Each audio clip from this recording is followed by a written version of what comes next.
Otis.com. Learn anywhere, anytime. अब हामी शिक्षाको स्वरूपको चर्चा गर्छौँ। शिक्षाको स्वरूप या त्यसलाई प्रकार पनि भन्ने गरिन्छ। शिक्षा कस्तो कस्तो खालको शिक्षा हुन्छ त, कस्तो कस्तो ढङ्गले शिक्षा प्राप्त गर्न सकिन्छ भन्ने कोणबाट हेर्दाखेरि शिक्षाको स्वरूपलाई हामी मूलत शिक्षाको स्वरूप या शिक्षाको प्रकारलाई मूलभूत रूपमा 3 प्रकारमा बाँड्न सक्छौँ। 3टा स्वरूपमा हामी हेर्न सक्छौँ। अब यसको शिक्षा प्राप्त गर्ने तरिका, त्यसको माध्यम, त्यसको चाहिँ शैली, त्यसमा भएको एउटा लचकता, ती विषयहरूलाई, ती पक्षहरूलाई केलाएर शिक्षाको स्वरूप निर्धारित हुन्छ या शिक्षाको प्रकार चाहिँ निर्धारित भएको हुन्छ। त्यसमा हामी पहिलो त औपचारिक शिक्षा भन्छौँ। औपचारिक शिक्षा, यो नामले नै स्पष्ट छ कि औपचारिक फर्मल एजुकेसन या औपचारिक शिक्षा। औपचारिक शिक्षा औपचारिकतामा आधारित हुन्छ। औपचारिक ज्ञान आर्जन गर्ने प्रणालीसँग सम्बन्धित हुन्छ। यसमा के गुणहरू भयो भने औपचारिक शिक्षा हुन्छ या कुन खालको गुणले नै शिक्षालाई औपचारिक बनाउँछ भनेर हामीले सरसर्ती हेऱ्यौँ भने यसका केही कुराहरू, केही बुँदाहरू, केही गुणहरू स्पष्ट रूपमा भन्न सक्दछौँ कि औपचारिक शिक्षा हुनको निम्ति एउटा निश्चित पाठ्यक्रम जरुरी छ। निश्चित पाठ्यक्रम त्यसमा हुने भयो। औपचारिक खालको पाठ्यक्रम, एउटा रिजिड खालको, एउटा चाहिँ नि व्यवस्थित खालको पाठ्यक्रम, केवल विषयको सङ्गालो या विषयवस्तुको सङ्गालो मात्रै भएर यसको पुग्दैन। यसमा चाहिँ नि सबै अङ्ग प्रत्यङ्गहरू भएका पाठ्यक्रम चाहिँ हुनुपर्छ। उद्देश्य, विषयवस्तु, मूल्याङ्कन लगायतको प्रक्रिया र मूल्याङ्कन सबै समेटिएको पाठ्यक्रम जरुरी हुने भयो। अर्को समयको कुरा पनि छ। समय पूर्व निर्धारित समय हुन्छ। जस्तो विद्यालयमा 10 बजेदेखि 4 बजेसम्म पढाइ हुन्छ, विश्वविद्यालयमा बिहान 6 बजेदेखि 10 बजेसम्म हुन्छ भन्ने खालको कुराले पठन पाठनको समय चाहिँ निश्चित समयावधिको कुरा गर्छ। निश्चित समयावधि। अनि हामी पाठ्यक्रम हेर्दै गर्दाखेरि यति क्रेडिट आवरको पाठ्यक्रम भनेर भन्छौँ। म्याथमेटिक्सको 4 क्रेडिट आवर, साइन्सको 4 क्रेडिट आवर भन्दै गर्दाखेरि त्यो प्रत्येक विषयको पठन पाठनको समयावधि कति हो त भन्ने कुरा स्पष्टसँग किटान गरिएको हुन्छ। चाहे त्यो वार्षिक रूपमा होस्, चाहे सेमेस्टरको हिसाबले होस्, चाहे समग्रतामा फुल कोर्सकै हिसाबले होस्, त्यसमा समयको किटान गरिएको हुन्छ। त्यसैले औपचारिक शिक्षा त्यस्तो शिक्षा हो जसमा पूर्व निर्धारित हिसाबले या पहिले नै समयको किटान गरिएको हुन्छ, समय व्यवस्थित गरिएको हुन्छ। त्यसै गरी अर्को विषय के हो भने यसमा योजनाबद्ध हुन्छ। यो चाहिँ हठात खालको अर्थात् आकस्मिक खालको होइन। औपचारिक शिक्षा प्रणाली मूलतः विद्यालय र विश्वविद्यालयहरूले यो प्रदान गर्दछन्। विद्यालय र विश्वविद्यालयले दिने शिक्षाको सन्दर्भमा अग्रिम हिसाबले नै पाठ्यक्रम निर्माण गरिन्छ। अग्रिम हिसाबले त्यसको चाहिँ संस्थाहरूको विकास गरिन्छ। यो संस्थाको परिचालनमा नै आधारित छ। यो चाहिँ निश्चित संस्था हुन्छ हैन। योजनाबद्ध ढङ्गले दिइने शिक्षा हो। योजनाबद्ध हिसाबले चाहिँ पूर्व योजना निर्माण गरिन्छ। पूर्व योजनाको आधारमा शिक्षा प्रदान गर्ने काम गरिन्छ। त्यसै गरी यो संस्थागत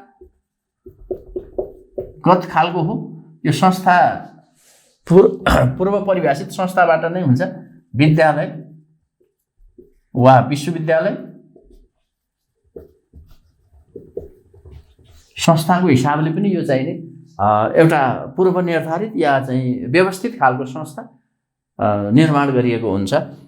त्यसै गरी शिक्षकको हिसाबले पनि औपचारिक शिक्षा, योग्यता प्राप्त शिक्षक, योग्यता प्राप्त निश्चित गरिएको शिक्षक या पूर्व परिभाषित शिक्षकै हुन्छ। जस्तै उदाहरणको लागि कुनै धार्मिक संस्थाबाट प्रदान गरिने शिक्षामा अनुभवकै आधारमा, धर्मको अभ्यासकै आधारमा गुरुले चेलालाई सिकाउने हुन सक्दछ। तर यसमा औपचारिक शिक्षा प्रणालीमा त्यस्तो कुराको स्वीकार गरिँदैन। औपचारिक शिक्षा प्रणालीमा आधारभूत तहमा पढाउनको लागि चाहिँ नि 12 कक्षा पास या चाहिँ इन्टरमिडिएट पास, अनि माध्यमिक तहमा अध्यापन गर्नको लागि मास्टर्स पास या ब्याचलर्स पास, यो निश्चित योग्यता भएका व्यक्तिहरूले या चाहिँ नि निश्चित योग्यता भएका स्कलरहरूले मात्रै चाहिँ शिक्षकको भूमिका निर्वाह गर्न पाउने गरी औपचारिक शिक्षालाई एउटा व्यवस्थित गरिएको हुन्छ। त्यसैले शिक्षकको कोणबाट पनि यसमा औपचारिकता अलिकति चाहिँ नि रिजिडिटी हामी पाउँछौँ। र अब यो स्थानको हिसाबले अहिले संस्थागत हुन्छ यो भनौँ हामीले, स्थानको हिसाबले पनि यो जहाँसुकै जति बेला सुकै हुने होइन। यो निश्चित स्थान हुन्छ, निश्चित भौतिक पूर्वाधार सहितको चाहिँ संस्थाहरू हुन्छन् र निश्चित ठाउँमा नै त्यो पठन पाठनको प्रक्रिया या शिक्षण सिकाइको प्रक्रिया चाहिँ सञ्चालित हुन्छ। र शिक्षण सिकाइको प्रक्रिया व्यवस्थित खालको शिक्षण सिकाइ प्रक्रिया हुन्छ। व्यवस्थित प्रक्रिया यसले अवलम्बन गर्छ र यसमा मूलतः औपचारिक प्रणालीभित्र, औपचारिक शिक्षाभित्र पाठ्यक्रम सबैका लागि साझा खालको पाठ्यक्रम निर्माण गरेर शिक्षण सिकाइलाई अगाडि बढाइन्छ।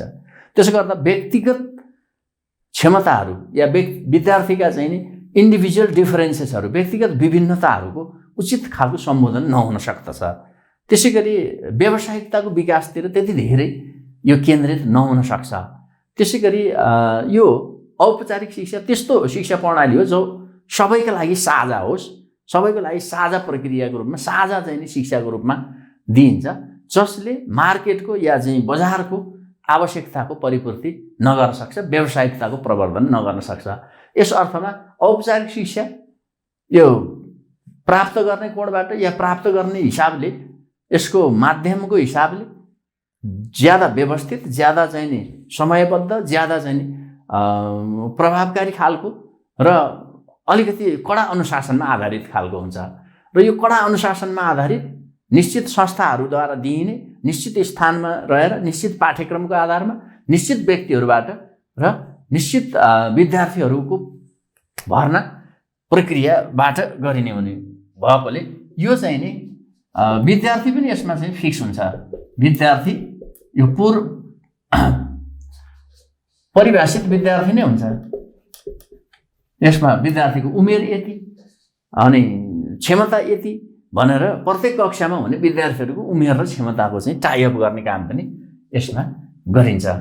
अब यसरी हेर्दा विद्यार्थी, शिक्षक, पाठ्यक्रम, त्यहाँको समय, त्यसको चाहिँ नि व्यवस्थापन, त्यो संस्थाको क्षमता, संस्थाको चाहिँ नि व्यवस्थित प्रणाली, त्यसको व्यवस्थापन अनि शिक्षा दिने स्थान, समग्रतामा हेर्दाखेरि सबै कुरामा एउटा खालको अलचकता अर्थात् एउटा खालको पूर्व परिभाषित मापदण्ड अनुसार सञ्चालित हुने खालको यो शिक्षा भएकोले यसलाई हामी औपचारिक शिक्षा भनेर भन्छौँ। र यो औपचारिक शिक्षा हाम्रो नेपालको सन्दर्भमा पनि औपचारिक शिक्षा चाहिँ नि विद्यालय र विश्वविद्यालयहरूले दिइराखेका छन् र केही धार्मिक विद्यालयहरू पनि विद्यालयकै परिभाषाभित्र हामी राख्दछौँ। उनीहरूले पनि यो औपचारिक शिक्षाको अभ्यास चाहिँ गरेका छन्। अब विश्वकै हिसाबले हेर्दाखेरि औपचारिक शिक्षाको थालनी कहिले भयो भनेर यसको ट्वाक्कै चाहिँ नि मिति तिथिमिति यकिन नभए पनि बेलायतमा चाहिँ 14औं शताब्दीमा ल्याटिन ग्रामर स्कुल भनेर ग्रामर स्कुलको स्थापना भएसँगै औपचारिक शिक्षा चाहिँ बढी व्यवस्थित ढङ्गले अगाडि आयो भनेर भन्ने प्रचलन चाहिँ हामी सुन्दछौँ। हामी लिटरेचरहरूमा विभिन्न चाहिँ अध्ययनमा त्यो रेफरेन्सलाई चाहिँ प्राप्त गर्ने या त्यहाँबाट हामीले अध्ययन चाहिँ गरेका छौँ। यसरी हेर्दा 14औं शताब्दीभन्दा अगाडिपट्टि चाहिँ औपचारिक शिक्षा थिँदै थिएन त? यो प्रश्न उठ्न सक्दछ। त्योभन्दा अगाडि पनि थियो, हुन सक्दछ, तर औपचारिकताको पनि मात्रात्मक हिसाबले हेर्दा कति औपचारिक, कति अनौपचारिक या कति चाहिँ रिजिड या कति चाहिँ व्यवस्थित भन्ने हिसाबले विश्लेषण गर्दाखेरि बढी औपचारिकताका सबै गुणहरू समातेर या सबै गुणहरूलाई चाहिँ अवलम्बन गरेर औपचारिक विद्यालयकै रूपमा सञ्चालन भएको पहिलो विद्यालयको रूपमा चाहिँ ल्याटिन ग्रामर स्कुललाई बुझ्ने गरिन्छ। यति मात्रै हामीले भन्न सक्दछौँ।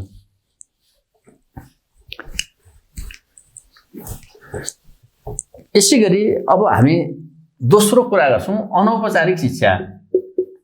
अनौपचारिक शिक्षा,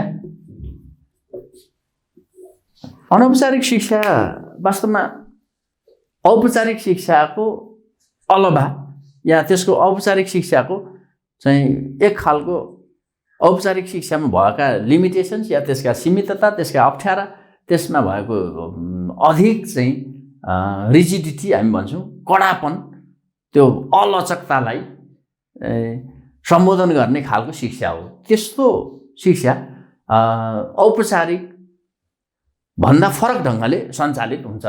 औपचारिक शिक्षामा जस्तो कुरा त उही हो, पाठ्यक्रम औपचारिकमा ज्यादा व्यवस्थित, ज्यादा चाहिँ नि रिजिड र एकदमै स्ट्रङ खालको पाठ्यक्रम निर्माण गरिन्छ भने अनौपचारिक शिक्षामा पाठ्यक्रम अलिकति लचक खालको, सबै पाठ्यक्रमको कोणबाट समयको हिसाबले, कक्षा सञ्चालनको समयको हिसाबले, ज्ञान आर्जनको तरिकाको हिसाबले, अर्थात् चाहिँ शिक्षण सिकाइको प्रक्रियाको हिसाबले अनि अनुशासनका हिसाबले समग्रतामा हेर्दाखेरि त्यहाँ शिक्षक, विद्यार्थी या शिक्षकको योग्यता, विद्यार्थीको भर्ना, प्रमाणपत्र प्रदान गर्ने प्रक्रिया, यी सबै पक्षहरूमा लचकता हुने खालको शिक्षा त्यो अनौपचारिक शिक्षा हो। औपचारिक शिक्षामा त्यसमा हामी लचकता पाउँदैनौँ भने अनौपचारिक शिक्षा त्यस्तो शिक्षा हो जसमा पाठ्यक्रम हुन्छ, पाठ्यक्रम नहुने भन्ने होइन, पाठ्यक्रम बनाइएको हुन्छ, तर त्यो पाठ्यक्रममा हुने समय, पाठ्यक्रम चाहिँ बाट प्राप्त गर्ने उद्देश्य उही खालको भए पनि, उद्देश्य समान भए तापनि त्यसबाट त्यो उद्देश्य प्राप्त गर्न अपनाइने प्रक्रिया, शिक्षण सिकाइको प्रक्रिया, त्यसको समयावधि, त्यसको चाहिँ परीक्षणको पद्धति या त्यसमा मूल्याङ्कनको ढाँचा इत्यादि कुराहरूमा चाहिँ लचकता अपनाइएको हुन्छ। यसरी हेर्दाखेरि लचक पाठ्यक्रम, लचक समय, लचकदार खालको चाहिँ परीक्षा प्रणाली, लचकदार खालकै चाहिँ मूल्याङ्कनको पद्धति र यसमा प्रमाणपत्रलाई ज्यादा महत्त्व दिइँदैन। एउटा कार्पेन्टरले अर्थात् चाहिँ एउटा सिकर्मीले आफ्नो बुवाले चाहिँ नि सिकर्मी पेसा गर्दै गर्दाखेरि छोरोले सिकर्मीको सिप सिक्यो भने त्यो औपचारिक शिक्षाको दायराभित्र पर्दैन, त्यो अनौपचारिक शिक्षा नै हो। अनौपचारिक ढङ्गले उसले सिकेको हुन्छ र त्यो सिपलाई प्रमाणीकरण गरिसकेपछि उसको एउटा निश्चित ल्याकत या निश्चित स्तर चाहिँ त्यसले निर्धारण गरिदिन्छ। यसरी हेर्दाखेरि कतिपय एन्टरप्रेन्योरसिपबाट अर्थात् चाहिँ भनौँ त्यो उद्यमशीलताबाट नै त्यो प्राप्त हुन्छ। कतिपय चाहिँ काम गर्दा गर्दै, खेती किसानी गर्दा गर्दै खेती गर्ने सिपको विकास हुन्छ। त्यसै गरी चाहिँ नि व्यापार व्यवसाय गर्दा गर्दै व्यापारिक सिपको विकास हुन्छ। त्यसै गरी विभिन्न अनुभवहरू हासिल गर्दै गर्दा या सामाजिक कामहरूमा संलग्न भइरहँदाखेरि हासिल हुने ज्ञान सिपका कुराहरू पनि अनौपचारिक शिक्षाको दायराभित्र आउन सक्दछ। यसरी हेर्दा अनौपचारिक शिक्षा यो जीवन पर्यन्त शिक्षाकै एउटा पर्यायको रूपमा या पर्यायवाचीको रूपमा हामी हेर्न सक्दछौँ। किनभने सबै शिक्षा हासिल गर्ने तरिकाहरू, सबै शिक्षा हासिल गर्ने कुराहरू या सबै सिक्ने कुराहरू चाहिँ औपचारिक प्रणालीबाट सम्भव छैन। औपचारिक प्रणालीबाट सीमित कुराहरू सिक्दै गर्दाखेरि अनौपचारिक तरिकाबाट सिकिने जुन कुराहरू छ, जुन ज्ञान सिपका कुराहरू छन्, ती कुरा थपिँदाखेरि हामीले समग्रतामा त्यसलाई निरन्तर शिक्षाको रूपमा या चाहिँ जीवन पर्यन्त शिक्षाको रूपमा त्यसलाई चाहिँ बुझ्न सक्दछौँ। र अनौपचारिक शिक्षा औपचारिक शिक्षाको एक हिसाबले हेर्दाखेरि त्यो परिपूरक पनि हो र विकल्प पनि हो। हामीले त्यसलाई परिपूरकको रूपमा पनि बुझ्न सक्छौँ, किनकि जस्तो 10 बजेदेखि 4 बजेसम्म विद्यालयमा पठन पाठन हुन्छ, त्यो औपचारिक ढङ्गले हुने भयो र शिक्षकले दिएको गृह कार्य र अनि परियोजना कार्य विभिन्न चाहिँ कामहरूलाई विद्यार्थीले आफ्नो समयमा, आफ्नो अनुकूलतामा, आफ्नो ढङ्गले चाहिँ बेलुकी या बिहान या राति कुनै पनि समयमा गर्न सक्दछ। त्यो विद्यार्थीले आफै गरेको जो काम छ, इन्टरनेटबाट सर्च गरेर या बुक अध्ययन गरेर अर्थात् अन्य कुनै पनि तरिकाबाट अरू साथीहरूसँग सिकेर या शिक्षकलाई सोधेर जुन ढङ्गले सिक्दछ त्यो अनौपचारिक शिक्षाकै एउटा अङ्ग हो, अनौपचारिक शिक्षाकै एउटा चाहिँ नि अभ्यास हो।